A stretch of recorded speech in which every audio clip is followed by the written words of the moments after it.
listener production. Welcome to the Weekend Briefing, where we go beyond the headlines and get to know the people shaping what's next. I'm Antoinette Lattouf. My guest today is one of Australia's most formidable legal minds. She grew up in a tiny Aussie town, went to the local public school, and then ended up arguing cases in the world's highest courts, fighting for press freedom, against gendered violence, and even taking on climate change violations. You probably know Jen Robinson as Wikileaks founder Julian Assange's lawyer, but she's also represented Amber Heard in her defamation case against Johnny Depp. And I just loved sitting down with Jen, getting inside the razor-sharp legal mind and hearing what fuels her relentless fight for justice, from the most powerful courts on the planet to the front lines of human rights battles.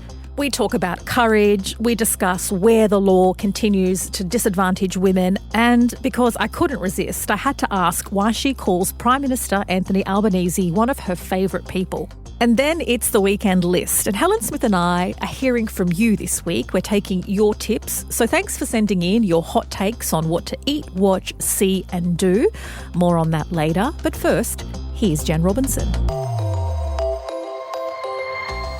Jen Robinson, we've taken months and months and months to make this happen, but we are here. Welcome to the Weekend Briefing. Great to be here with you. Jen, you're most known in Australia and around the world for your 14-year fight with Julian Assange. And I want you to take me back to that moment when a lawyer in her late 20s meets Julian Assange and decides, I am going to take on this behemoth of a case. Look, I really didn't understand what I was getting myself into. Jeffrey Robertson is my mentor, Jeffrey Robertson QC, and he had asked me to come and meet Julian. We'd been talking for some months at that point about the importance of Wikileaks publications, revealing evidence of war crimes, torture in Guantanamo Bay, the deaths of civilians in Iraq and Afghanistan. And Jeffrey and I had been speaking about the significance of that material for human rights accountability efforts and the free speech issues that we knew were going to come up. Jeffrey and I both thought the US is going to go for him. When I first met Julian, it was really interesting. I was sitting in Jeffrey's kitchen in London, and I walked in and I was actually late from an interview. I'd been over at the ABC giving an interview about West Papua, and I walked in, I said to Julian, I'm so sorry, I'm late. And I explained to him what I'd been doing and why it was important to take the opportunity to talk about issues that aren't covered enough in the media. And he absolutely got it. He said, of course you must. Great that you're working on West Papua.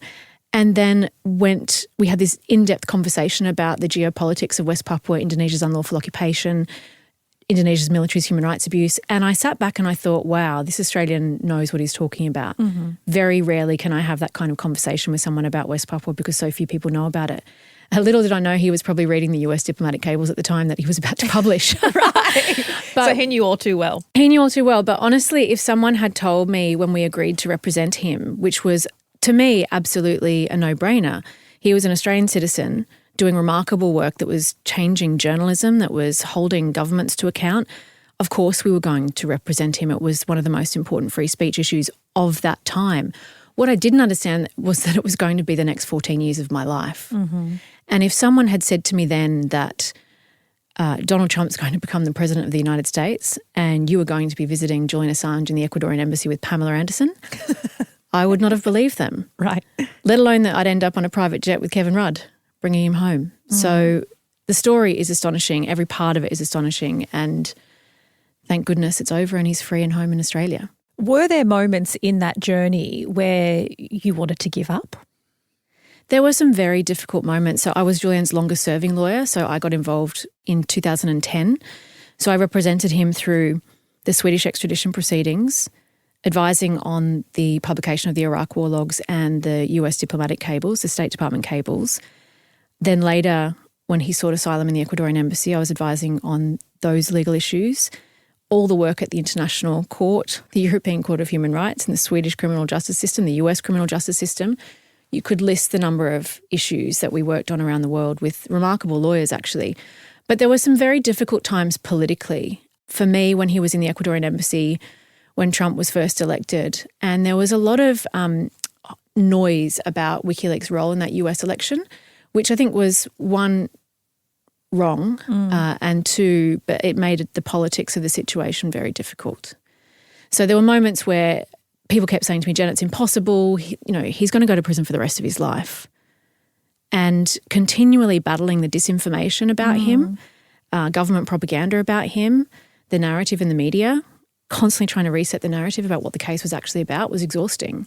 Well, let's talk about what it has achieved. Obviously, Julian paid an enormous cost, 14 years of his life, 7 years in an Ecuadorian embassy, as you mentioned. What has Wikileaks revealed and what's its lasting legacy?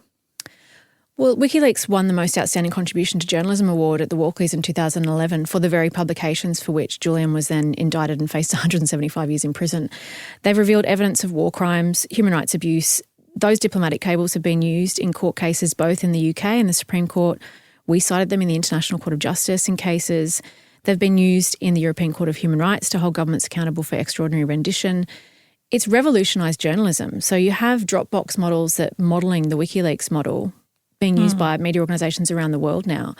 But for Julian to have lost 14 years of his life for that, for publications in the public interest, is unacceptable. And really that's what kept me going. People kept saying, what kept you going over all those 14 years? And for me it was, well, one, this is an Australian citizen who faces a grave injustice and that's unacceptable.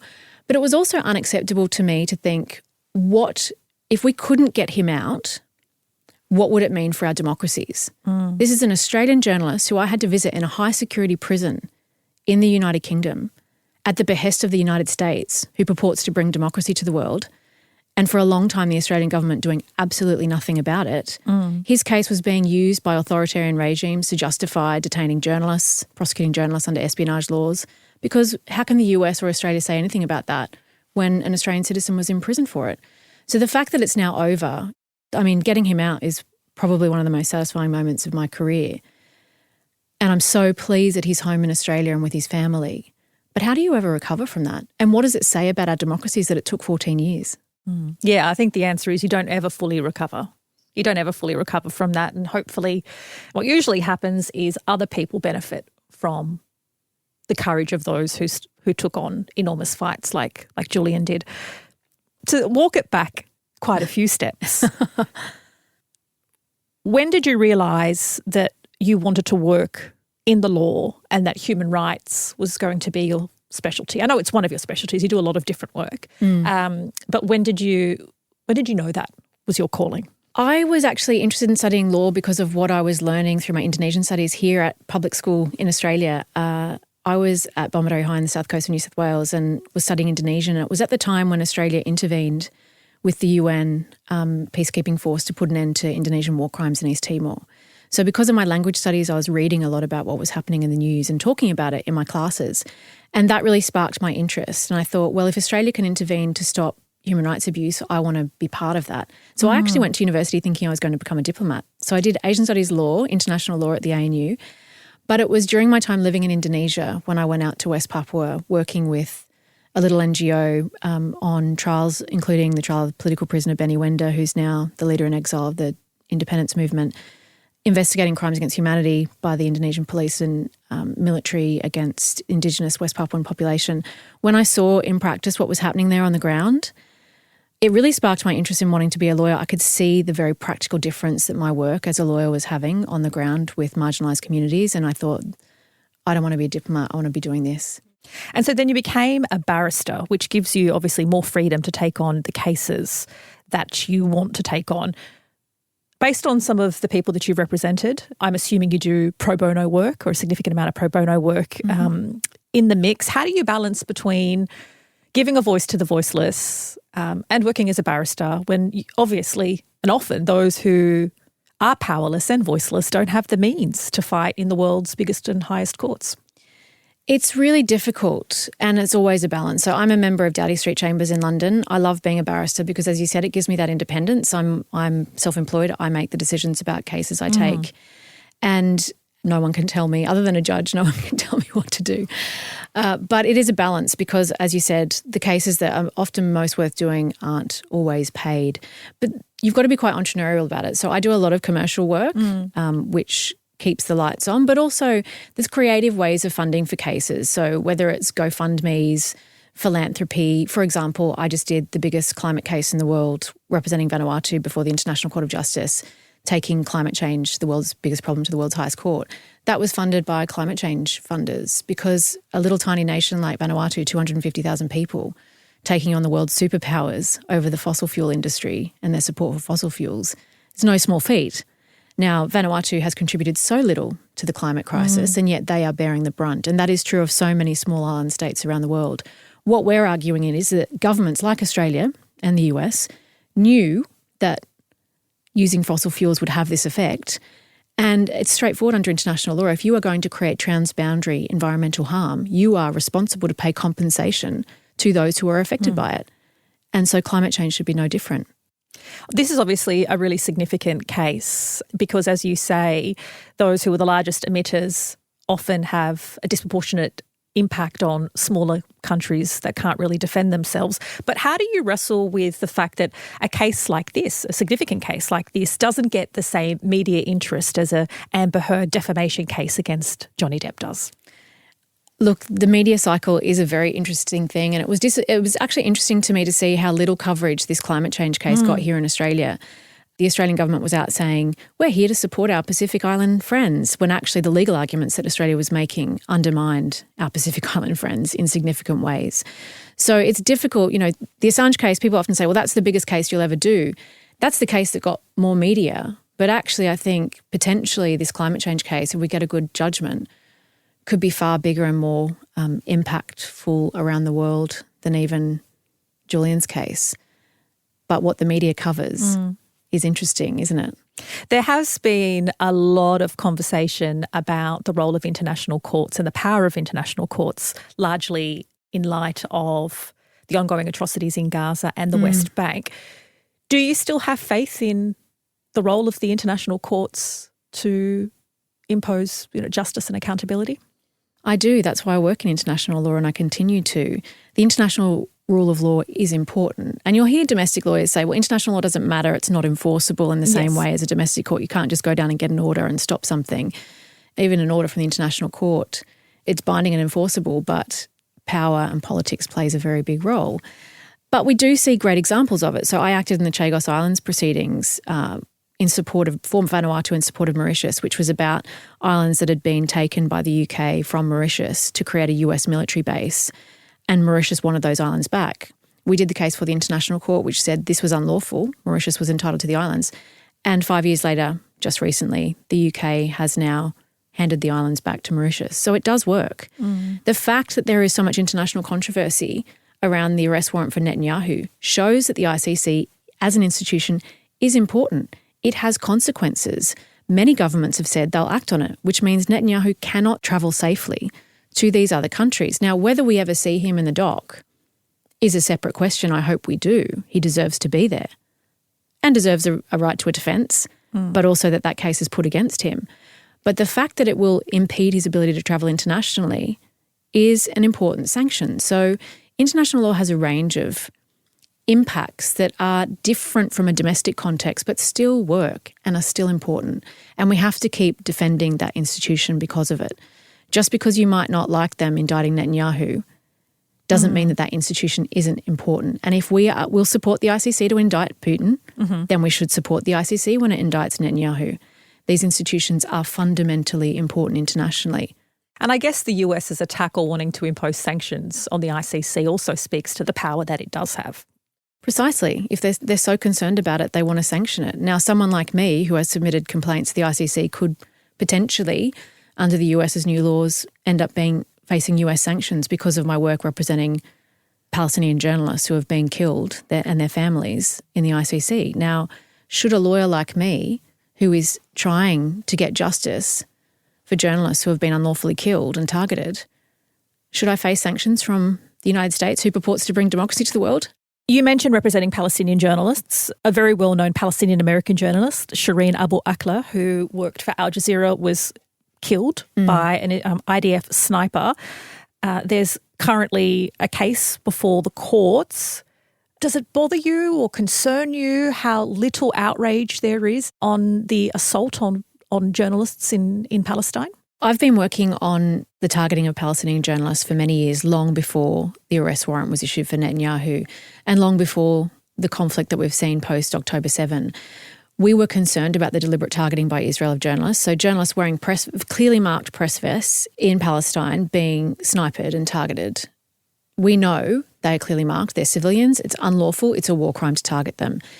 So we were concerned about the practice that Israel was engaging in around the targeting of journalists. And from my point of view, as someone who defends journalists, I'm a big defender of free speech and journalism. That is the ultimate act of silencing, to be killing journalists, to prevent them from reporting on Israel's war crimes and human rights violations. So to me, this is a principled issue, which is not just about Israel and Palestine. It's about the killing of journalists in the Ukraine. It's about the killing of journalists in Sudan, in conflicts around the world. And we have to stand up against it because journalists are civilians, and they play a fundamentally important role in documenting government abuse. So for us, as soon as the ICC even considered jurisdiction over Israel and Palestine, I was working with the International Federation of Journalists to make sure that this perspective was being brought both in the jurisdictional hearing and subsequently once the investigation was opened. So long before October 7, we were filing cases, including the case of Shirin Abu Akleh. Now, when we spoke out publicly and did a press conference about Shirin Abu Akleh's case, I was really taken aback. It was the first time I had done a case about Palestine and been public about that work. I was accused for saying that there was reasonable evidence to suggest that she was killed by the IDF. I was accused of anti-Semitism. Now, that was based on evidence that we had carefully considered that had been investigated by a range of different media organisations, and it was a cautious statement. I wasn't saying it was the IDF. I was saying there was reasonable evidence to suggest it was, and they had targeted her. I was called anti-Semitic for saying that. Months later, the IDF apologises for having killed her. So for me, speaking out about human rights violations by Israel should not be something that is described as anti-Semitic. It is not.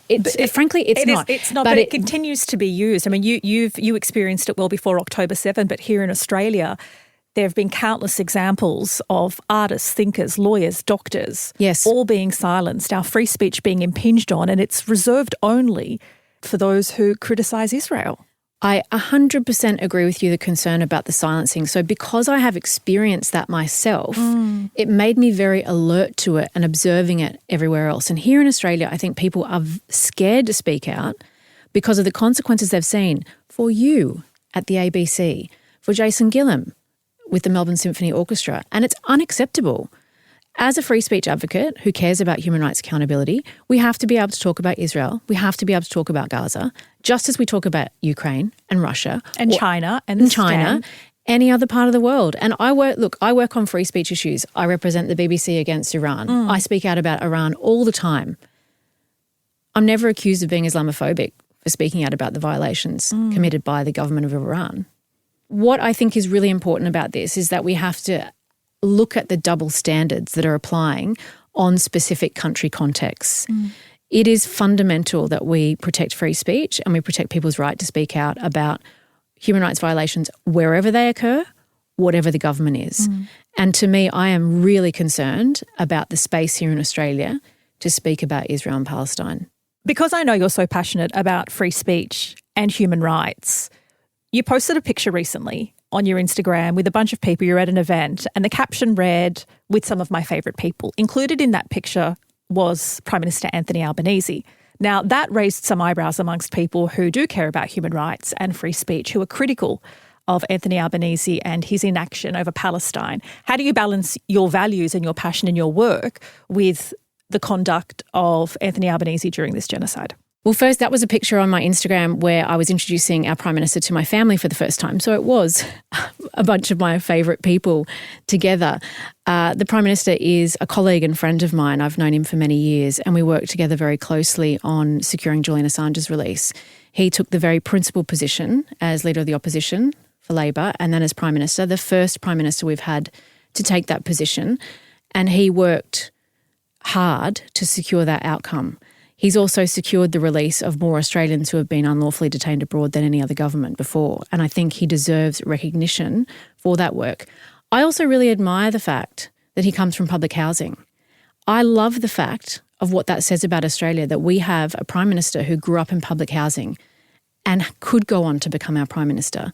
And so my point about that is it's important to me that we protect our democracy so that kids like Anthony Albanese, who grew up in public housing can become our Prime Minister. That's important to me. But if we turn to Palestine, for example, I actually get quite frustrated with the Palestine activism in Australia not acknowledging the change that we've seen under this government in terms of Australia's foreign policy on Palestine. Historically, Australia always voted with Israel, and I was embarrassed at the UN whenever there was a vote about anything to do with Israel and Palestine. Australia was among the few states, the United States, Australia, who voted with Israel, no matter what the issue. I remember there was a vote at the UN where Bob Carr was our foreign minister, and he was delighted that Australia abstained from a vote. This government has reversed 45 years of Australian foreign policy and has been voting in favour of resolutions to support Palestine at the UN. People need to actually pay attention to what this government has been doing. And so to say, are they doing enough? Could they be saying more? Yes, perhaps they could be. But have they changed Australian foreign policy? Yes. Would the Liberals be better on Palestine? Absolutely not. And I think people need to consider that when they look at these questions.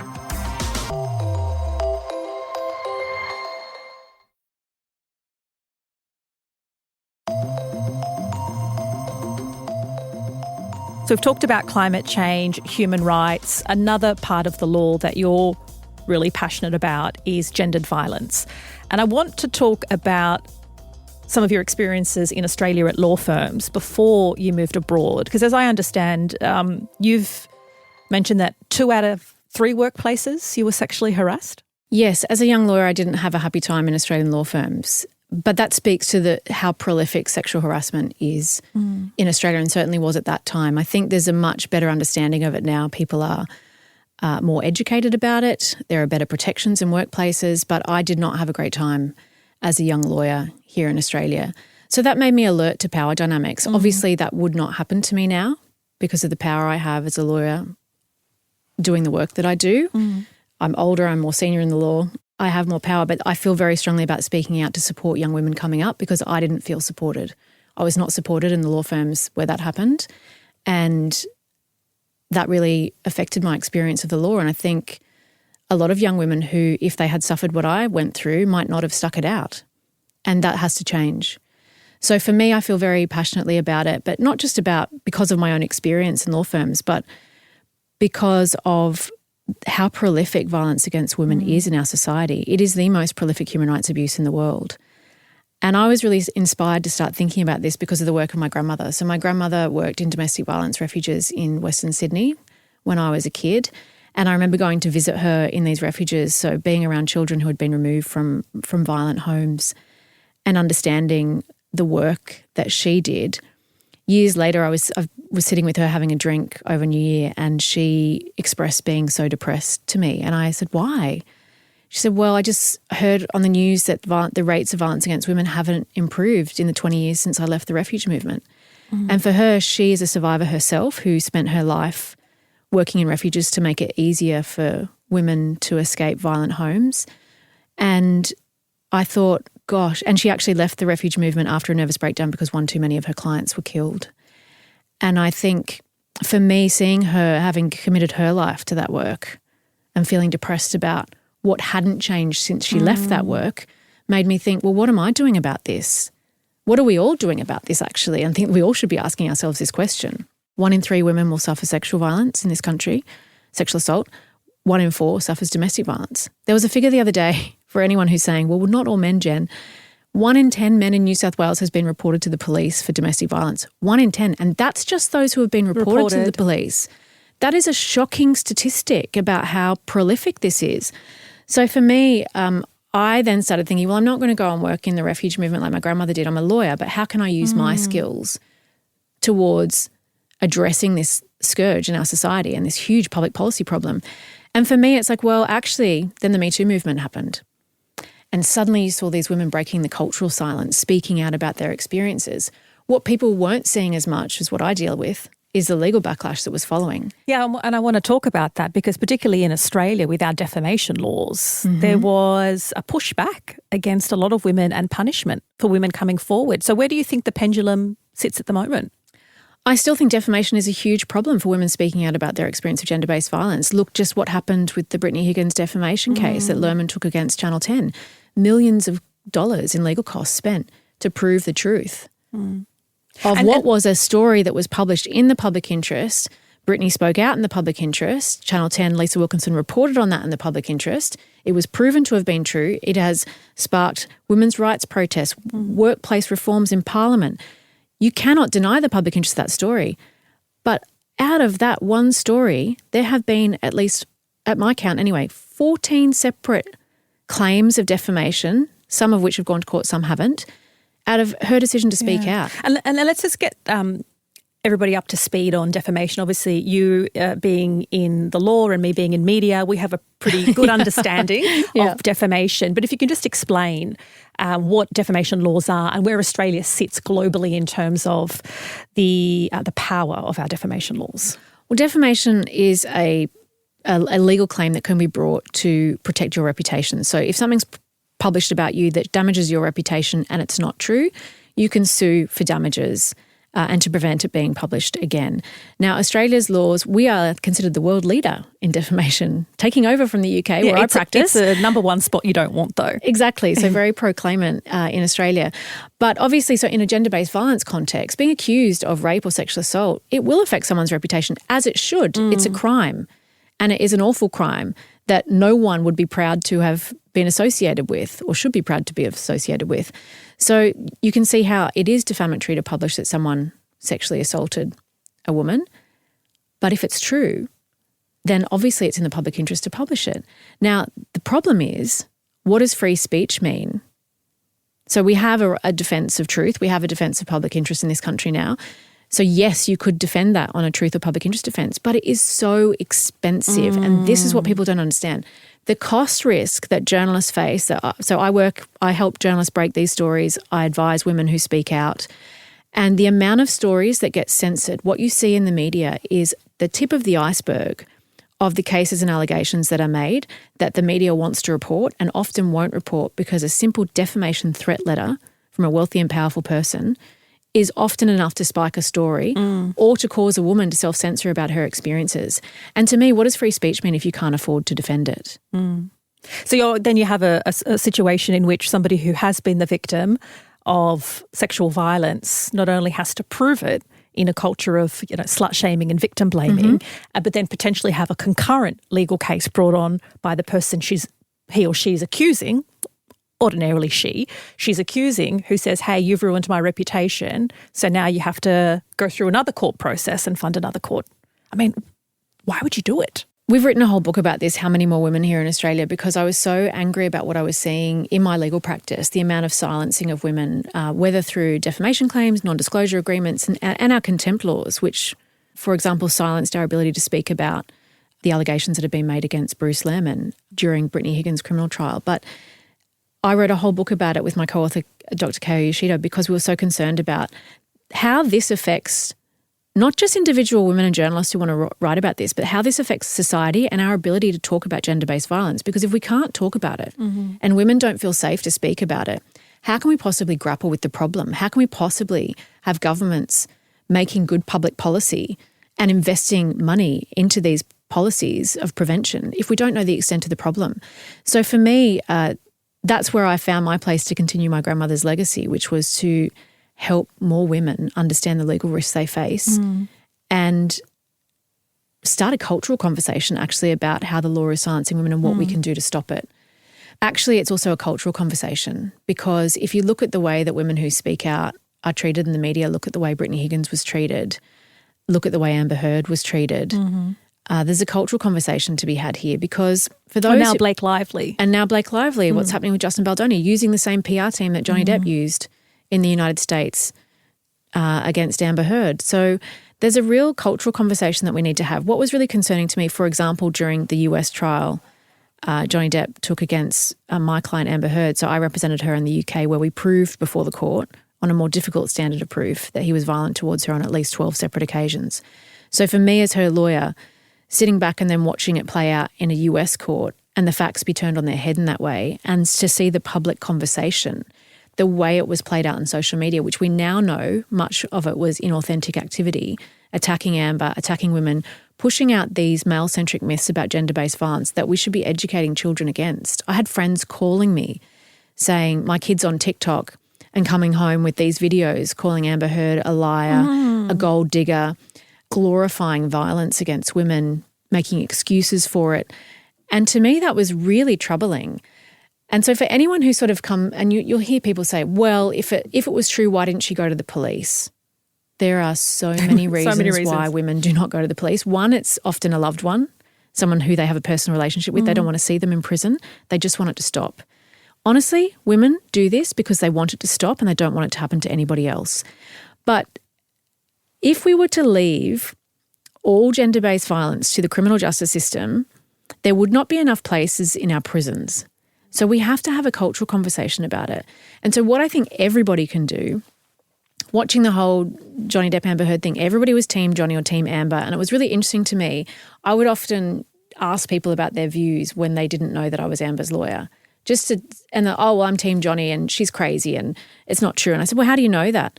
I've watched the trial. Have you watched the trial? It was a long trial. That would be a lot of hours sitting in front of a YouTube screen watching that trial. Oh, well, I've seen it on social media. So we haven't seen it on social media. You've seen snippets on social media that was specifically designed to give you the worst possible view of her. Then the question is, Amber Heard's never going to hear what you had to say about it. She won't know whether you were team Johnny or team Amber, but you know who will see what you said about it, what you posted online about it, are your friends who have suffered gender-based violence, who may have never spoken about it.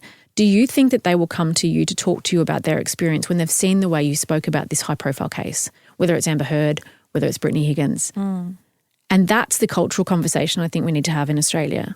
What people need to understand, it's impossible for women. And we have to shift these cultural conversations to make it easier because, frankly, imagine if Brittany Higgins had not spoken out. We wouldn't have had March for Justice. We wouldn't have had workplace reforms in Parliament. I'll never forget the day that criminal trial fell apart. I was sitting in an airport watching the news, watching the live news broadcast, and a friend texted me and said, "Are you watching the news?" I said, "Yes, I've got it on. I'm watching her speak." And she said, "This is exactly why I never reported my rape." And it broke my heart because when you see women mistreated by the legal system that's supposed to protect us, it's not just about what that says in this particular case, it's the message that is sent to every other woman that might report. And that's why I'm so passionate about making the law better and making it safer for women to speak. You often take on speaking truth to power isn't easy. It's why a lot of people choose not to. Life would be easier if we didn't. So much easier. In 2013, you gave a TEDx talk that courage is contagious. So that's 12 years ago now. Do you still believe courage is contagious? I do. I am so privileged to work with courageous people who speak truth to power. Whether we talk about Julian Assange, that TED Talk was actually about Benny Wender, the leader of the West Papuan independence movement, Amber Heard, Shireen Abu Akleh, journalists who are reporting on incredibly difficult stories around the world, women who speak out about their experiences. That has encouraged me to be more courageous in my own advocacy and in the way that I conduct myself as a lawyer. Because I do think it's contagious. When you're around brave people who are standing up for the right thing, for me, it's impossible not to want to stand with them. And I think more of us need to. I think that is a wonderful message, one I wholeheartedly agree with, and a good place to end it. Thank you so much, Jen. You're very welcome. Great to see you. That was Jen Robinson, lawyer, human rights advocate, barrister and author. She has 2 books out, How Many More Women and also Silenced Women. Definitely worth checking out. It is time for the weekend list. It's my favourite time of the week. And look, I'm going to be honest, Helen Smith and I were running out of ideas a little bit, weren't we, Helen? It's hard to, not only consume, but also find something that you like and to recommend. So we turned the tables and we decided to ask you what you're enjoying. Helen, what did we hear? Well, we've got one recommendation from Seb Cooper, and it's Severance on Apple TV. Oh, now, yes. it's produced by Ben Stiller, and it's a psychological thriller / sci-fi. Now, we had a look into this, and it's got really high ratings on Rotten Tomatoes, 97% on Rotten Tomatoes, which is really good. So Seb said if anyone hasn't started watching this yet, to jump on it. So it's set with a team of office workers whose memories have been surgically divided between their work and personal lives. Yeah, so I have watched a couple of episodes and it's super dystopian. So if you leave work and go into your home life, you have no recollection of work. Like, so you'll, I don't know how it's done. Obviously it's sci-fi, but you kind of switch off and you don't realize you're living, I guess, parallel lives. I didn't stay with it because perhaps it cut too close to the bone, because it's this like painful, it's a painfully real reflection of what we already are or what we could so easily become, where there is no separation between work and home, while we're always switched on. We don't really have personal lives. We don't really have anything that's private. Everything kind of bleeds into one another.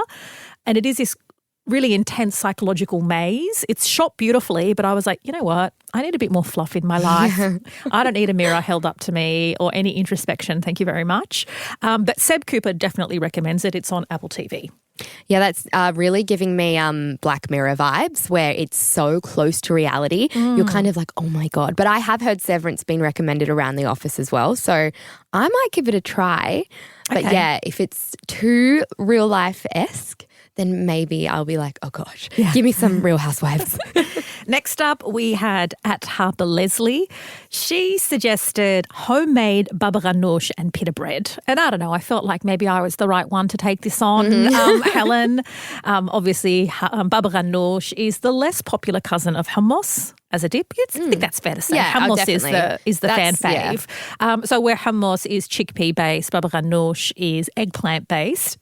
I don't make baba ghanoush all that often because I find it's not a huge crowd pleaser in the way hummus is. So I don't have a recipe to share, but I do have a cookbook to share, and they have an excellent baba ghanoush recipe. The book is called Sofra, or Sofra in Arabic, and Sofra means a gathering for eating and drinking, like a feast. So if you put on like a Sofra, it's like you put on a huge spread for a family to share. And when it comes to baba ghanoush, it's part of a much wider spread. It's written by a mother-daughter duo who are Australian, Lebanese-Australian, Karima Hazim and her mum Savine.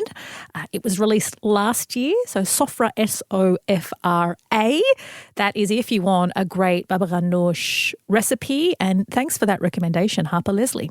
Yum. I love anything eggplant, so I actually opt for baba ghanoush over hummus. I'm sick of hummus, so get me out of there. So I love that one. Love that. The next recommendation we had come in was from Sam Power.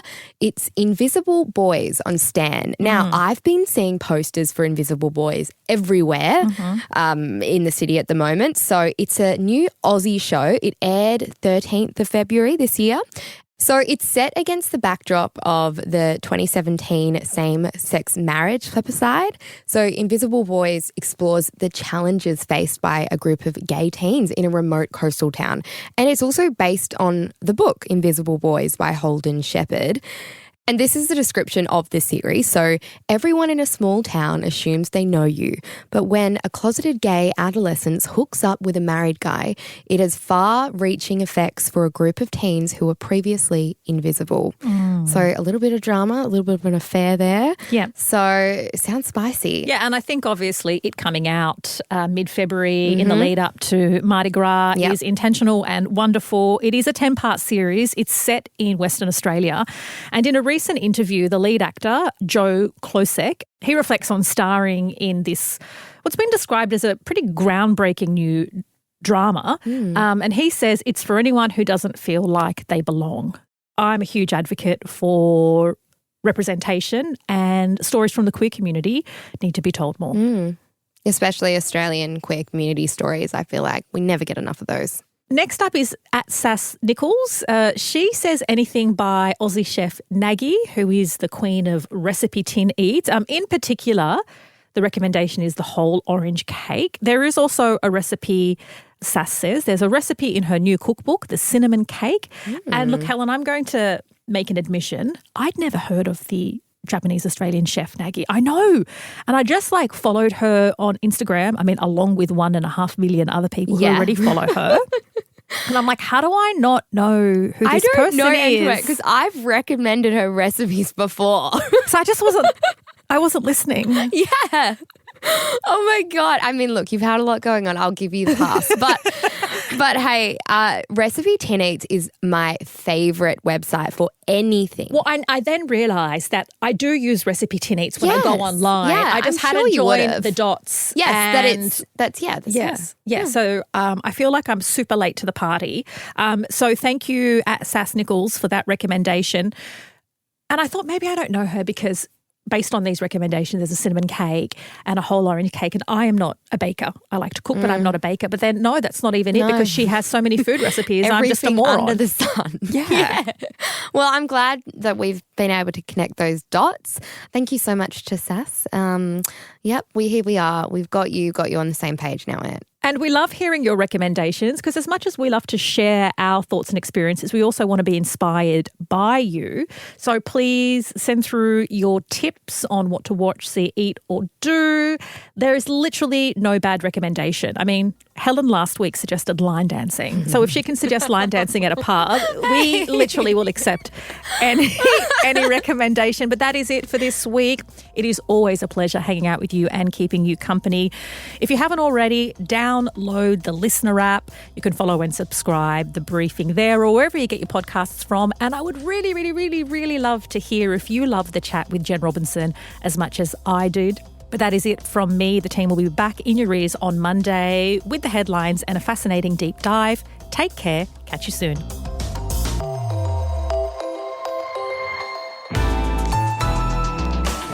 Listener.